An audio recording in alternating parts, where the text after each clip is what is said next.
Good morning, everyone. I'm Shotade Olusegun. In today's video, I want us to dissect measurement problem and relativity as solved. Measurement problem and relativity as solved. Now, these are two, major things that we're going to actually dissect, that we're going to dive deep into. So we're going to actually, explore the nature of time. We're going to explore the nature of energy, then explore the nature of space itself. So basically, we're going to actually treat the what is known as a Schrodinger cat.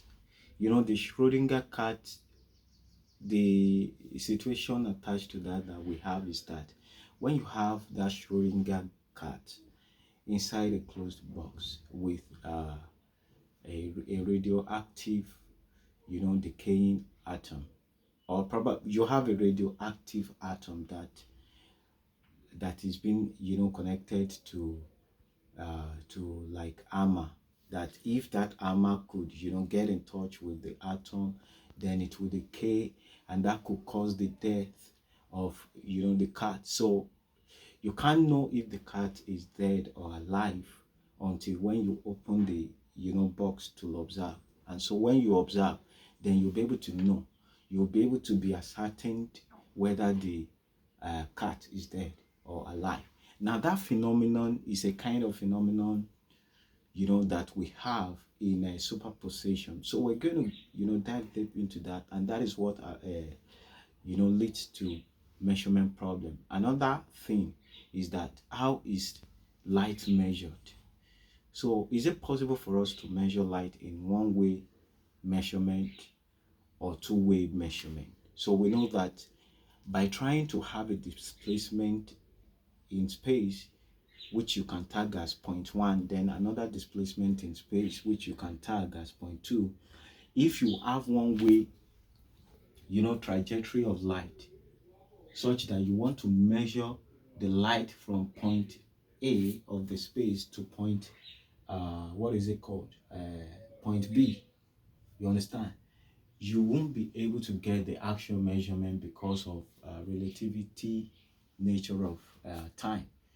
As you move from the initial point to the destination point, time reading will be different. So it is not visible to have one-way measurement. So the only way light could be measured is to measure it in two-way measurement. That is, probably you have a mirror or something that light could reflect on and bounce back to that initial point. So when that light now gets to that detector where you have the clock, then you can measure the two ways trip of the light, and that is going to serve as the average measure of light. You understand? So basically that is how light is measured, and we're going to look at all these factors and see how that measurement problem is being solved by time energy wave model, which is what we're going to use in this video. And then by using formula of everything, we're able to actually have the actual measurement of electron and the position of electron relative to its classical counterpart. So we're going to dissect all that and get the reality of the universe. So now let's dive into it. Well, this is time energy wave model. And so we have time wave traveling inversely to energy wave. Well, this, before we can actually track the movement of time, we need to know the trajectory of energy. And once we understand the relationship between energy and time, it is not difficult for us to get the trajectory of time relative to energy's trajectory. Now, by having this, you will see that right inside the wave that we have, which is time energy wave, we have equilateral triangle that is being flipped in the future phase. This is the future phase, past phase, then the present. So before, like I've been saying it, that when you have a point, before you can actually move from that particular point to another point, probably another point in the future, then there must be a kind of flipping. So energy must be introduced, and before you could have that kind of flipping, energy must be used in flipping the trajectory to, arrive at the future point. So basically, we may have this evolutionary singularity, which is the initial point, but the moment there is a momentum, then instantly another point will be created that will serve as the future point, and then they will be connected. Now, for them to be connected, the trajectory has to be flipped, and that is why we usually have, inverse relationship in relativity. So now, before we can have trajectory from this evolutionary singularity to the future singularity, there is going to be flipping, and that flipping effect is what we have in the form of triangle, because the momentum is going to be facilitated by light speed, and light speed is constant, and so that is why we have this equilateral triangle showing that the trajectory of light at quantum level is constant, also at a classical level is constant. So in this future phase, we have gravitational phase. This is the expansion phase. So gravitational phase is also constant, and that factor that affects constancy of light here is still the same factor that affects the constancy of gravity in this phase. So now that we have the diagram, now you can see that we have some values here. So those values, we're able to get them by using formula of everything, and that formula of everything is, I'll just put it right here, which is the T, the M equals to capital UM plus 4M. Now, this formula, as simple, as small as it is, it's a kind of formula that fits back on itself. That means that when you have an input, and then you use that input to generate an output, you can as well use the output as input to generate another output. So this formula is so powerful. Now, what we now do here is that we use electron mass, we use the mass worth of electron, which is 9.109 times 10 raised power minus 31 kilogram. We use it in the place of the two m's that we have here.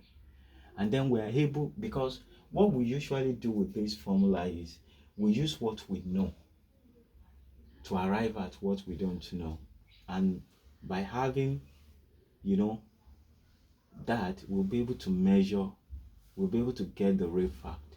So now, this quantum mass, this electron, the mass worth of electron must have its counterpart in classical realm. And so by putting this value in the formula, we're able to arrive at the classical counterpart, which is 2,277,250,000 kilograms. So now this worth is the classical worth to the quantum worth of this mass worth of electron. So by having that, then we are able to have that in the present phase of this triangle.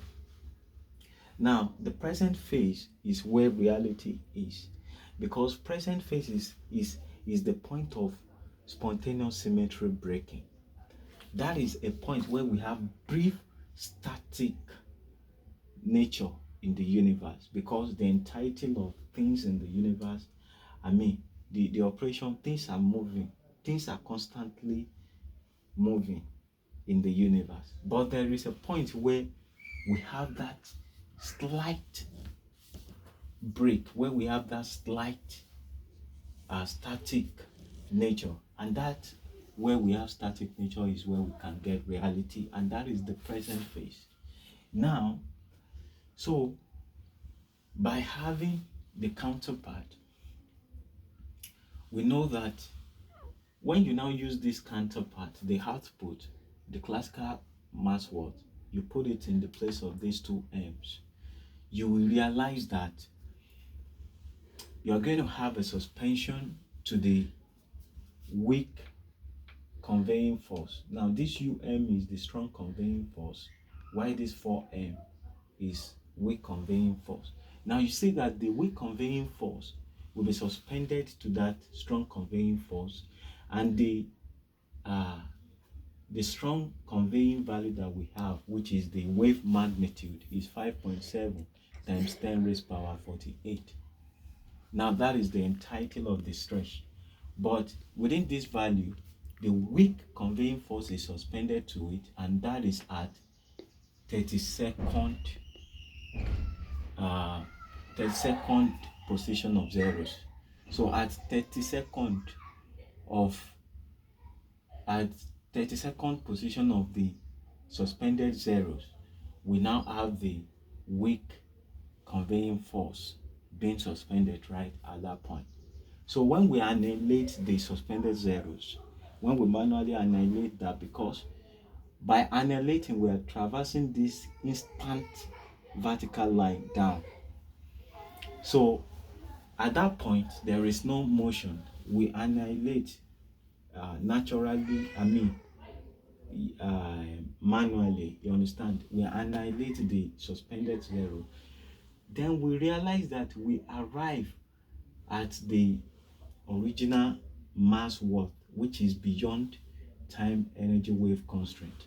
So we arrive at the original mass worth of electron outside the time energy wave.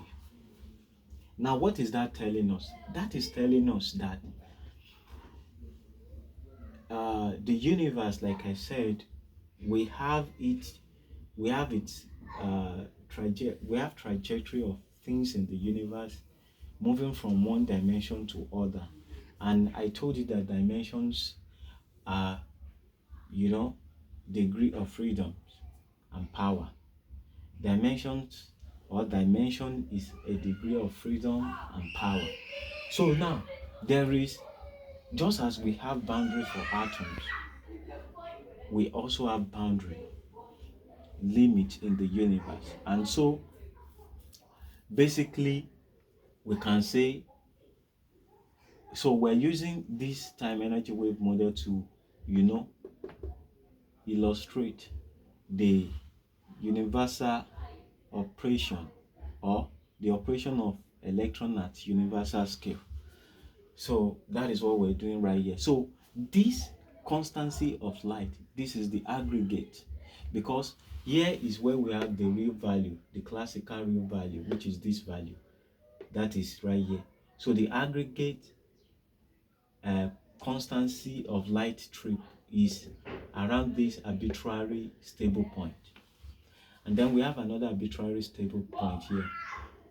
So if we put this wave amplitude at quantum level in the formula, we're going to get this value, and that is telling us that this arbitrary stable point is not actually stable. So this fixed point is a stable fixed point, while this fixed point is unstable fixed point. So at this point there must be an introduction of energy for us to have trajectory into the singularity of the future. And that is the reason the actual mass worth of electron is outside the time energy wave model, because by that relativity effect, the actual mass worth will be injected into the arbitrary fixed point. And since that arbitrary fixed point is so tiny, based on this value that we have when we supply this wave amplitude, which is showing that the mass worth of electron while in motion is so tiny, which is 0.00000001423. So that is telling us that the mass worth of electron while in motion, while in superposition, is so tiny. And if you have something that is this tiny, there is possibility for it to be in multiple places, to be in different places at a time, to be in many places at a point in time.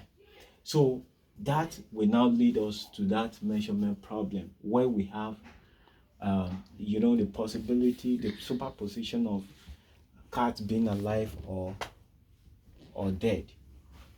So I mean, let's say where we have superposition of a cat being alive and being dead, you understand? So we have it together, you understand? So, but the interesting thing is that at this present phase, even when that momentum is static, we will still be able to have the reality of that cat together. We have it when it is stable that the cat is both dead and alive, you understand?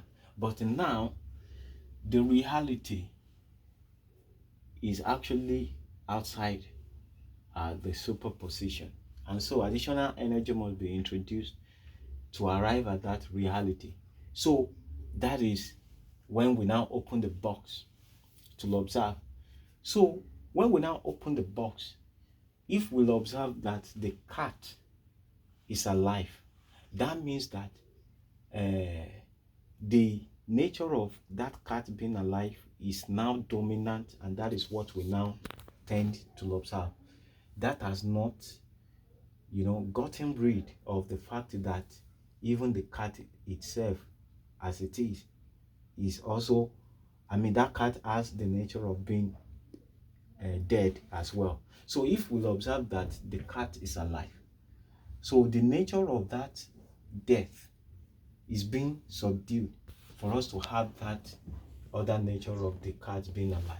So what do I mean by that? If you look at this energy path, we can see that the trajectory is going towards the low energy state. Now this is the low energy state.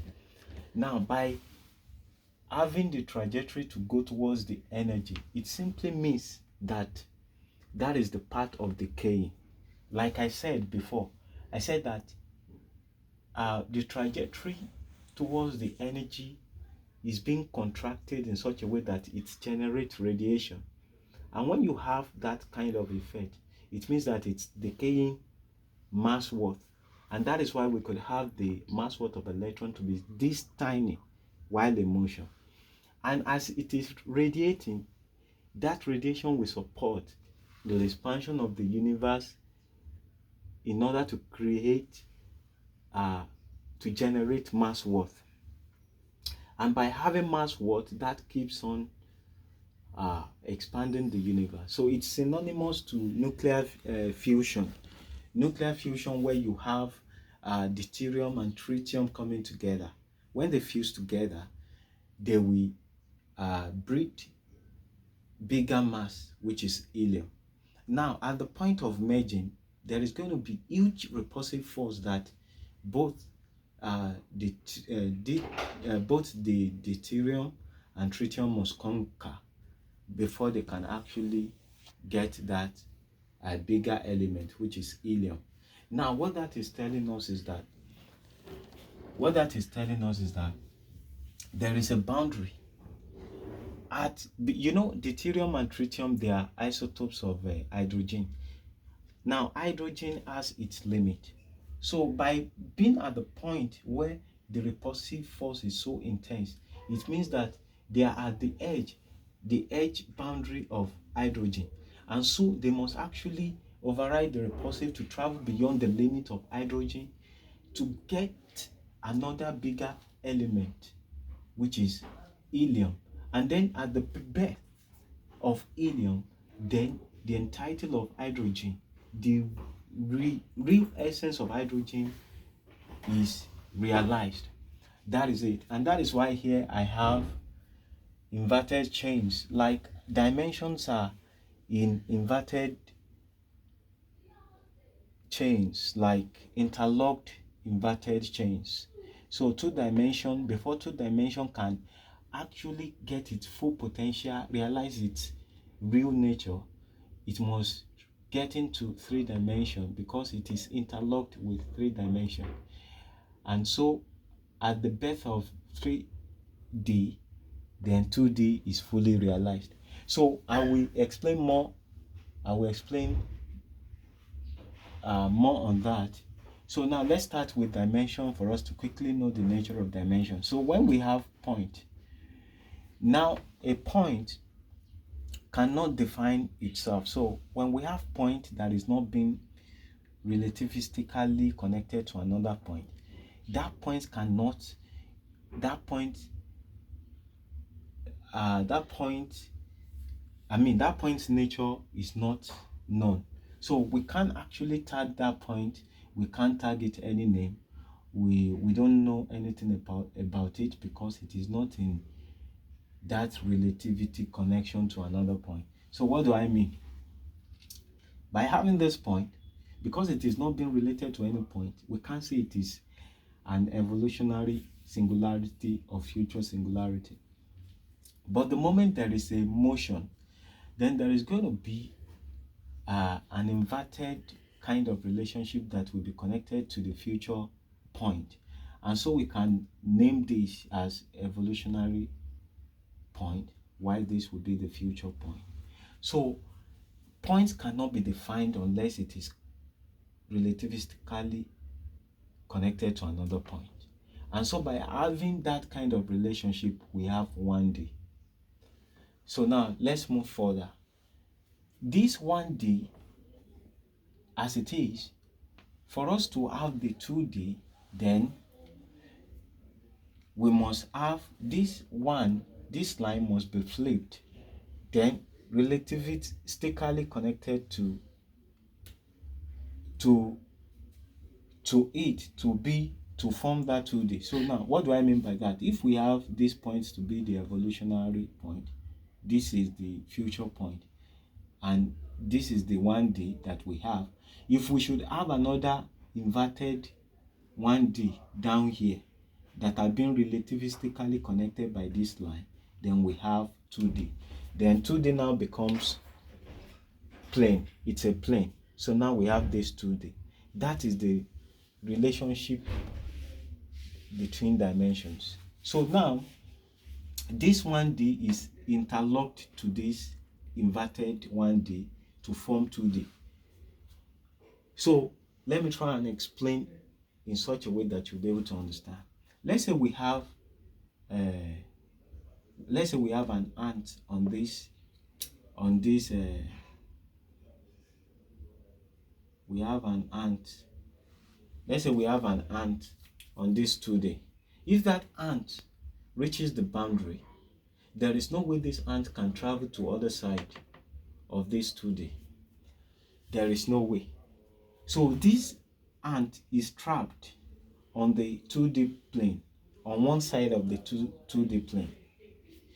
Unless this 2D plane is being lifted up such that the ant can cross the boundary and then travel to other side. So now you can see that before you can actually enjoy the fullness of any dimension, it must be in higher dimension. And that is why we see that the reality, like the full existence of 2D, is domiciled in 3D. So now, when we now look at this, like this 2D now as a strip, how can we make this 2D to be reconfigured in such a way that instead of crossing the boundary to reach the other side, we can have a one continuous boundary?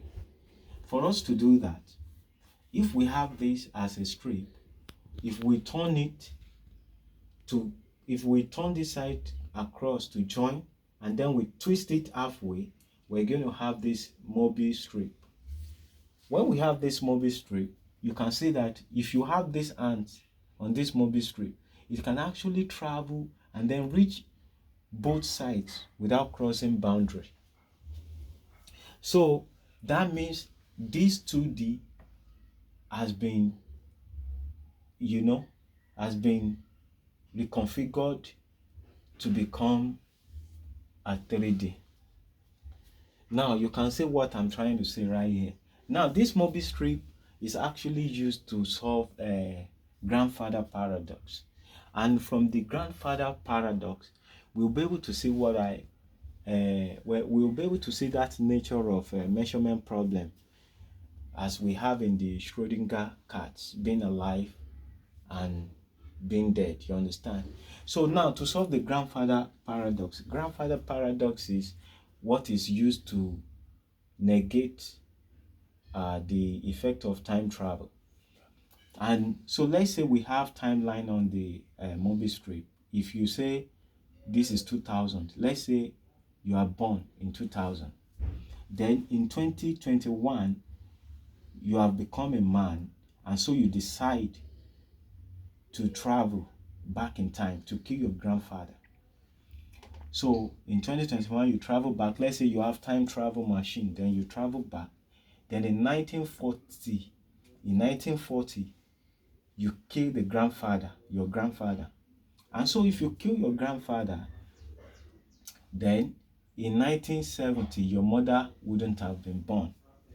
And that if you now go continuously, that will now mean that at the other side, this is one side, at the other side of this 2000, you will not have been born.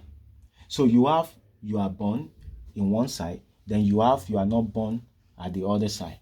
So if you get here, you travel back, not to back, you travel back. Now you travel back, then you do not travel back. So when you get to this place, you kill grandfather, you do not kill grandfather.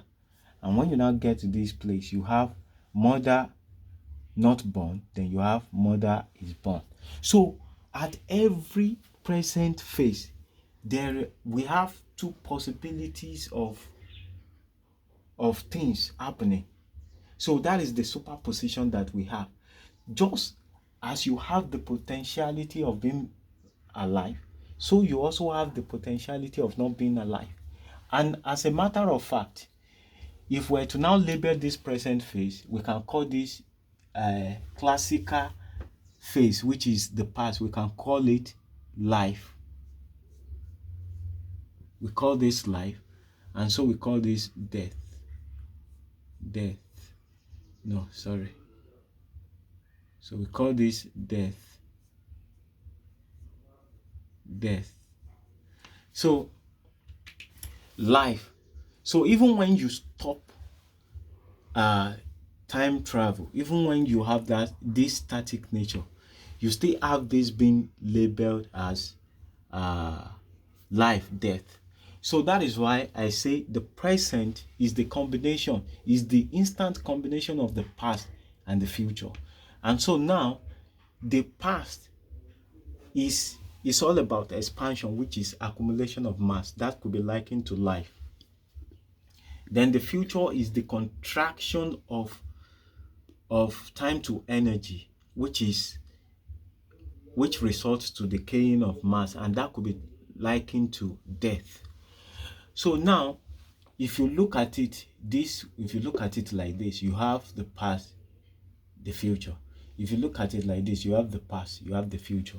So when you know the direction of time travel, then you can decide the past and the future. And so now we can say at that instant at every present instance where you could get reality, what you observe as illusion is also a reality. Is also a reality in the sense that when the whole movement stops, you say that you have that two features. So just as you are alive, even the nature of death is in you as you are alive. So that is why you see this trajectory going towards the death part. That means you can only be alive by being dead. You can only be alive by being dead. That may sound somehow. What this is telling us is that you will need to travel through the death part in order for you to get access to the real worth of electron, because that real worth of electron is what will make you to travel, into the future, which is the death. So we are moving from being alive towards the dead phase. We are moving from life to death. We're moving from life to death. Okay, now the thing is this: the even the this mechanism, the expansion is as a result of the contraction that generates radiation. So death is like the fueling virtue for life, and that is why Bible says that no one can enter the kingdom of no one can enter the kingdom of God except it is born again. So that means that before you could be born again, you had to die. You had to die first before you can be born again. So now the virtue of being alive is true go is the virtue of being alive is by having the subdued nature of death. The virtue of being alive is by having the subdued nature of death. So now we can see that even what we see as something that doesn't make sense, it makes sense. And that is why it is very essential for us to pay attention to get the mechanical system of the universe. When we understand the mechanical system of the universe, it will not be a problem for us. So right now, by having half twist of this strip to be in 3D formation, that means that we have made this 2D to be in wavy trajectory. When you have twist something, you have made it to be wavy. And motion, you know that we usually have motion. When you have motion, there will be propagation of wave. And so wave, facilitates acceleration of momentum. And that is why this whole thing is termed time energy wave model. So we have wave to have the constancy of light trajectory, and so that wave there must be a boundary that must be crossed before we get to higher dimension. So before we move from the past before we move from the past to the present at all, we must cross a boundary, because there is a static nature at the present phase. It is so instant. And then before we can move from the present phase into the future, then we need to as well use energy. So that flipping of 2D to form 3D is as a result of introduction of energy to get into higher dimension. And so don't forget, we have this interlocked of 2D to 3D, and there may be other dimensions, but we are going to have all of them inside the universe. So we have the universe right there. So now let's get to this side. This is where we'll be able to actually, really solve the whole problem. This is where we're going to solve the whole problem. So now, when you look at this, let's say this particular person. So let's say this is Mr. A, this is Mr. B. At time sub 1, at this time T1, we have both of them together.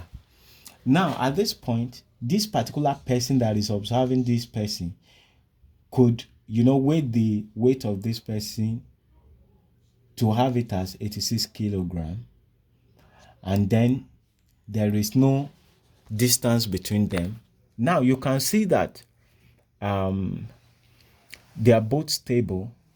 They are actually at constant momentum, so they are stable at that point T1. So if this person B now leave this person and then go and then move forward, let's say about 200 kilometer, he walks from this point to this particular point, 200 kilometer.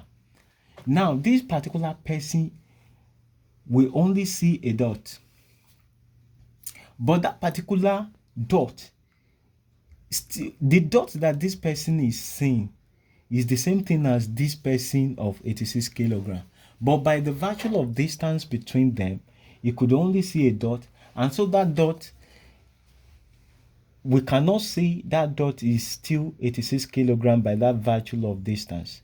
This person cannot really be ascertained if that 86 kilogram worth of this person is still what he has at that point, at that T2, which is time T2. Okay, but now if we were to look at it, can we say that this person has lost weight, and so the person has reduced to that point that this person is seeing? Now, what this person is observing is illusion. What this person is observing at T2 is a mere illusion. Because if this person can travel instantly to this point, he will be able to observe this person as the same as he was here. So the weight of the person will still remain 86 kilogram. So now that illusion, that what we call illusion, can still be reality in the sense that distance contract this particular person for this person to observe him as a dot. In that sense, it can be a reality of what is happening by the virtue of distant interval between two of them. And then at T3, at T sub 3, then this person is unable to see anything. That is that. Now let's look at the other scenario. Let's say this same person is observing a ball that is moving so fast, bouncing from bottom to top. And so at this T sub 1, this person will not be able to be ascertained of this ball's position. So once you cannot be ascertained of the position, you can't measure the weight, the worth of the ball. So at this point, even though the person is so close to that moving object, he still could not measure the ball. You can see how speed difference can narrow down distance, because speed is distance divided by time. So speed difference factor narrow down the distance, and so even at this point T1, this person can still not measure the ball. And so if this fast moving ball is now traveled to T sub 2, that is about 200 kilometer distance, but this 200 kilometer distance is covered in 15 minutes. You can see that speed. You can see that the speed is very fast. And so what this person will observe will be length contracted motion. This person will observe that as a length contracted motion. Now, if we are to look at this first scenario, this particular person, he walked for 4 days. You can see that the speed difference factor is not that huge. So this person is not being contracted. Instead, the observer could see him as a dot. But here, since it involves speed, so this person could only observe the object as something that is being contracted. And so at T sub 3, the person could not say anything again. Now, if we're to relate this phenomenon to this phenomenon, we can say that here we have object contracted by distance, and then here we have object contracted by speed difference factor. So now the thing now is, if this person should travel instantly to be in T sub 2 phase, you would have seen this object as he saw it here, without being contracted, without its length being contracted. So now, what is it that this light is contracting to? What is it that this light is contracting relatively to? Okay, this light, which is energy, is actually being contracted to time. Now, there was a point where when scientists, when they were arguing about what is termed luminiferous ether, because they realized that when you vacate all the air in a glass of box, when you vacate the totality of air in a closed box, and then if you put clock that could give you alarm, if you put it inside the box, the mechanism of generating alarm will not produce sound, but you will still be able to see the sound. You will still be able to see the mechanism as that thing is, striking what generates that alarm. But now, if that box, the glass box, is vacuum space as we deem it to be, then we shouldn't be able to see what is inside. So for us to be able to see, that means that there is something that is conveying light inside that vacuum. There is something conveying the light inside the vacuum. So what is termed as vacuum space is not entirely vacuumed. You understand? So that is what that is telling us. Now, when Marcusson, Molly, when they did their experiment, they realized that the speed of light is still constant. So the belief was, if there was something conveying the light, then if light should travel against that thing, there should be a reduction in the speed at which light will be traveling. But when that experiment was done, they realized that time is still traveling at constant speed. And so they said probably maybe there was no ether. You understand? But basically, the conveying force for that constancy of light speed is time. Time is faster than the speed of light. That is the strong conveying force for light trajectory. And that is why they could not, because light can travel freely inside time. So that is why they could not see any variation in their experiment.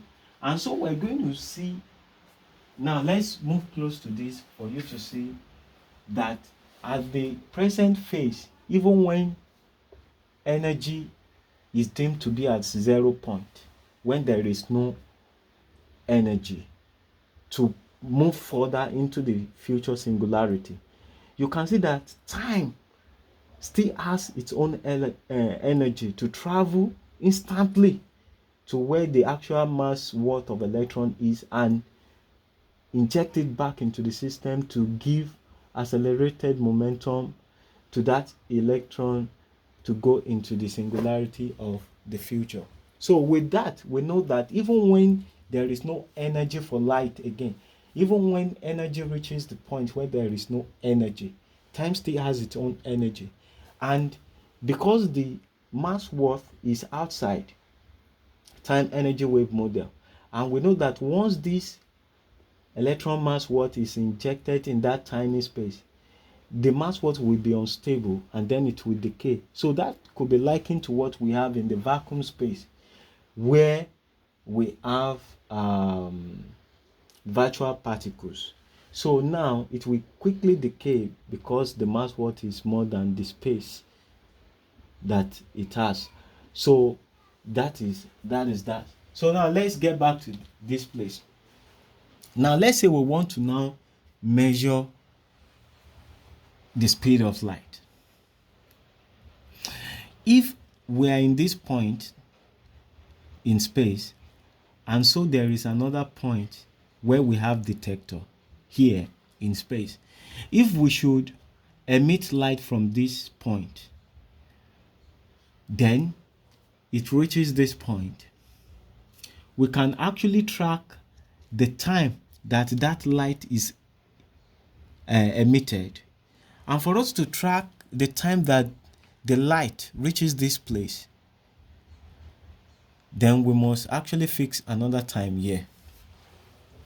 So now the problem now is, by having time here, by the virtue of the distance and the virtue of relativity, this time will run slower to this particular one. So whatever it is that we're going to measure at this point is not going to be the genuine measurement.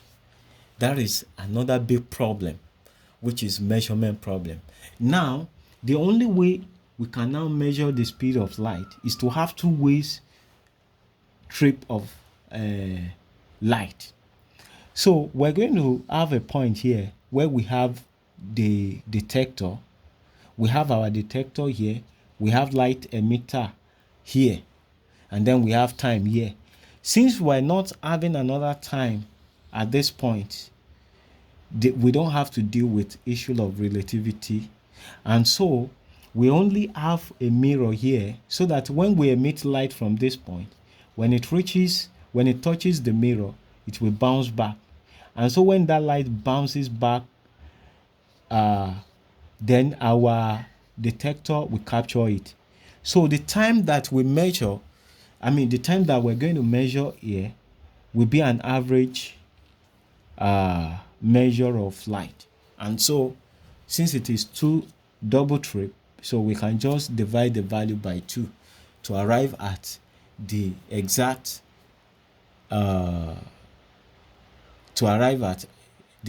measure of light.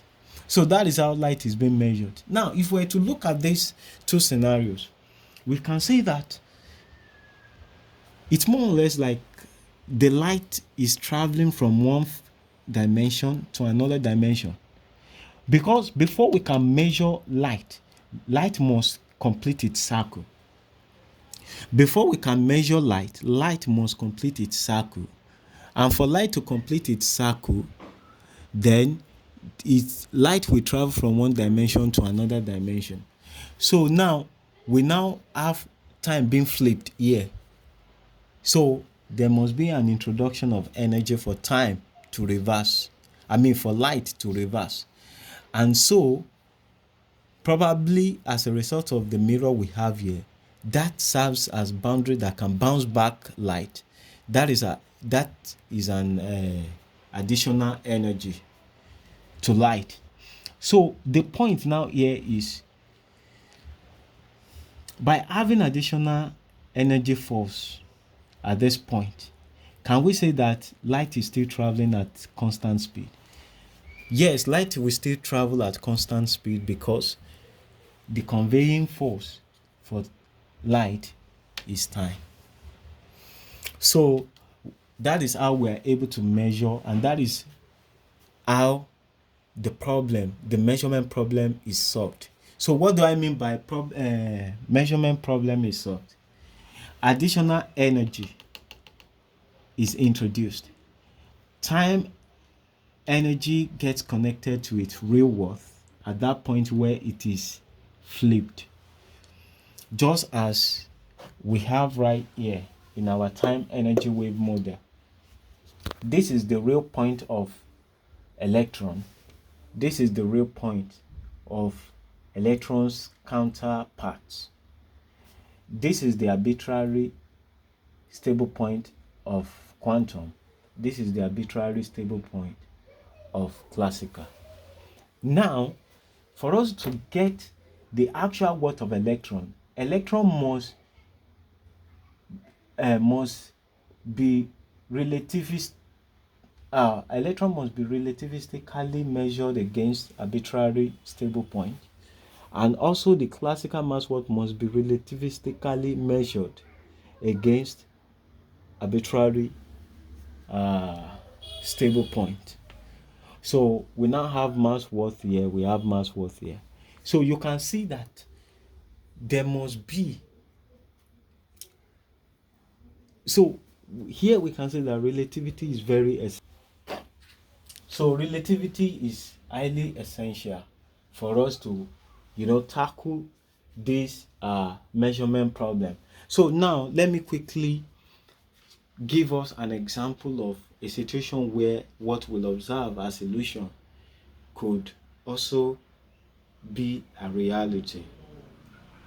You understand? Now, for instance, let's say there is an object approaching a black hole. At that event horizon of the black hole, the observer that is observing that object from outside, we see that object being, we observe that object as being static.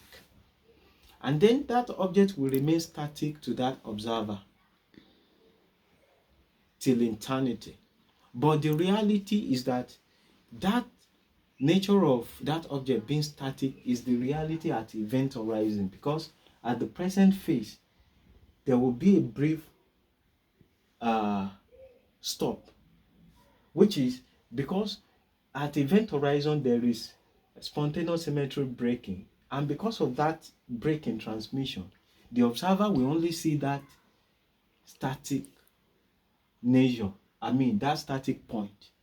And so the object at event horizon will be static to the observer. That is the reality at that event horizon's point. But the reality is that the spontaneous symmetry breaking has made the object to travel into the black hole. So the observer will not see that subsequent event. It will only be able to see the past, because the subsequent will now be the future event to that static